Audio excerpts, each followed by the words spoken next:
Hi everybody, it's Chaos King 1236, and I'm here with a reaction video on the new Banlist that just came out on Thursday. I'm a few days late, but I've been busy keeping care of my dog, who's lying over there. Anyway, I've got the list, this side. Above me on my left, your right. And I'm going to go over each of the changes one by one and just give my general reaction to them. Alright. First up, we've got Performance Pal Mon Keyboard, which was limited, I believe, up until now. Because it should have been banned, honestly. That thing was really good. Free search. It's basically a pendulum scale in itself. Because it searches any other Performance Pal scale you want just by setting it in the scale. So even if it's the only pendulum you had, you could bring whatever you wanted out. Alright. Next up is one I was really confused about and still sort of am. But then I learned about a certain lockdown that is a thing.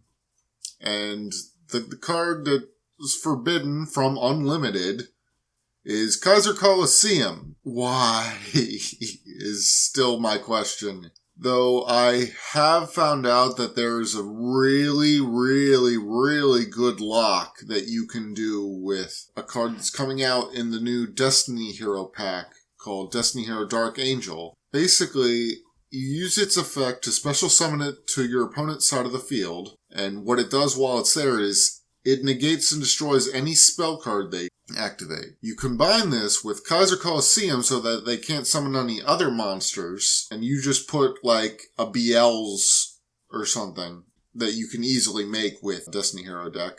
You put a BL's down and activate Royal Decree, and they can basically do nothing unless they tribute summon. That's the only way to get rid of the lock. And not all decks have something that they can tribute summon. Like, I can't think.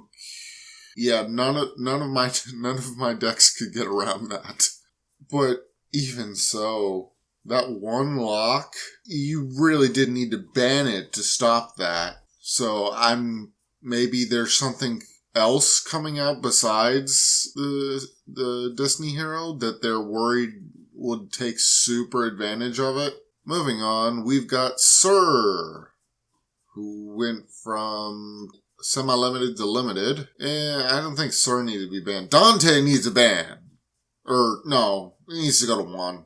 You don't need to absolutely murder Burning Abyss, though doing that to 1 probably would. Next is Aether, the Heavenly Monarch, which, personally, I would have preferred Erebus, because he's got that annoying spin back to the deck effect.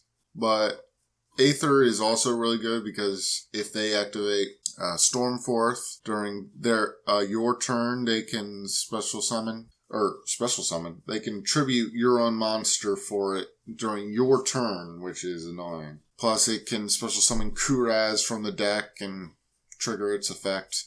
More BS. Next, Cosmo Dark Destroyer. Fuck that card. I don't feel like banning it or putting it at 1 makes too much of a difference. I mean, it hurts their power because Dark Destroyer is one of their strongest monsters behind only Eclipser and a Dark Planet. Dark Planet being decently hard to summon comparatively. Eclipser's still a thing though, and it negates all traps. Well, for a banishing cost. But the Dark Destroyer had the better effect even with that pretty good trap negation. Because it pops a monster every time it's summoned, and like all the 7 and above spaceships, it's immune to targeting. So why did they think that was a good idea? Moving on. We've got Specter Unicorn Kirin, which is seen a lot of splashing in a lot of magicians, metal foe, and other pendulum decks, because you can just, it's a free compulse. It's a free compulse. That's what it is. You pendulum it, you bounce itself, or something else if you want, like, say in Performer Pal or Magician deck, you can bounce Skullcrobat and get another normal summon out of it, or a couple other various combos with it. But in reality, it's just a free compulse. You don't lose anything. You just get something of yours returned to the hand, and you return a card your opponent's to the hand. And you can bring your own card right back, whereas your opponent can't most of the time. Mostly because you just summoned it and then they bounce it. Like an asshole. Next, we've got Beatrice down to 1. Why not Dante? Why not Dante? At least put Dante to 2. God damn. I mean, Beatrice is really good in Burning Abyss and PK Fire decks, because it's basically you can activate any Burning Abyss monster from your deck's effect during either player's turn. But I really feel Dante has been just swimming under the radar. It's used in so many top tier decks, and Konami doing nothing. Next up, Emergency Teleport, which hurts Cosmos. Not as much as it could, though. Not much to say about that. It hurts Cosmos somewhat. They still get 1, and they didn't hit any of their actual good psychic monsters, like Tin Can, Farm Girl, etc. Next, Pantheism. Thank God. Though, I would have been perfectly okay with this card.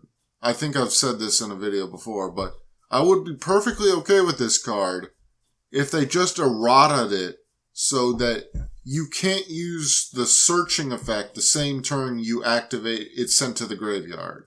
And possibly another line that says you can't activate both effects in one turn.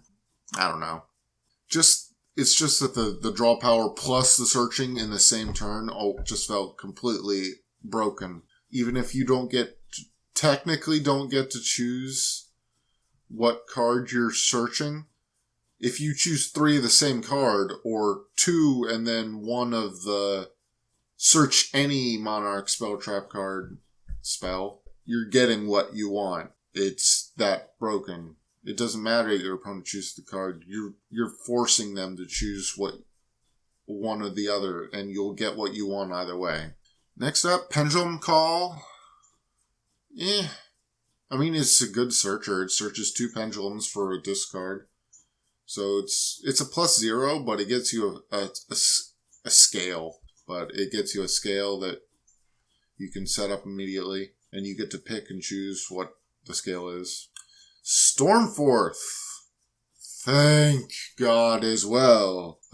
So broken. Why did they decide that card would be splashable? Why did they think that was a good idea? Why not just limit it to the tribute summon of a Monarch monster?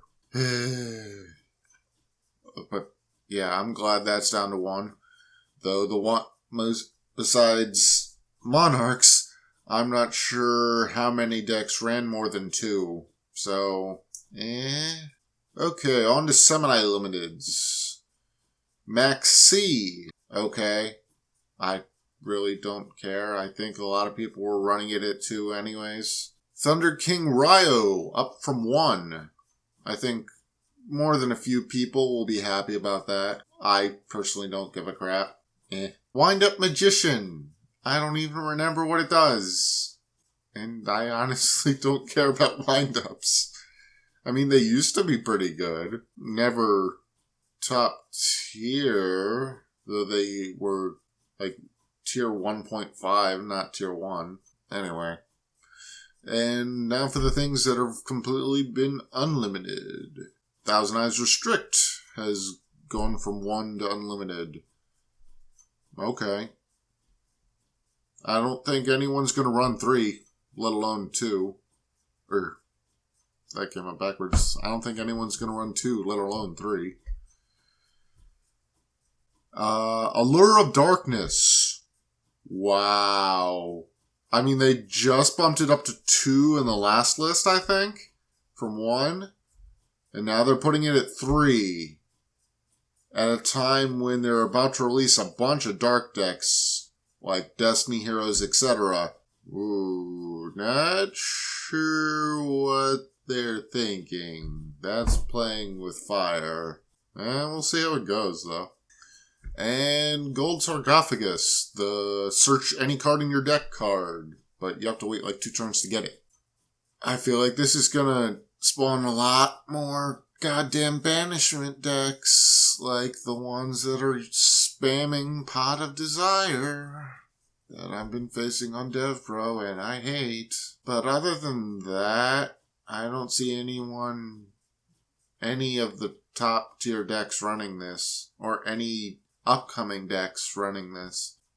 I'm trying to think of what decks need a search any card in your deck card, but can afford to wait 2 turns for you to get it. I don't know. I don't know what decks would use it in this meta. Anyway, that's all the changes from the last list. This has been Chaos King 1236, and I'm feeling pretty good about this ban list. Anyway, see you all next time. Oh, and just in case anyone didn't know, this effect takes effect on the 29th, which is Monday. Thank you all, and have a nice day.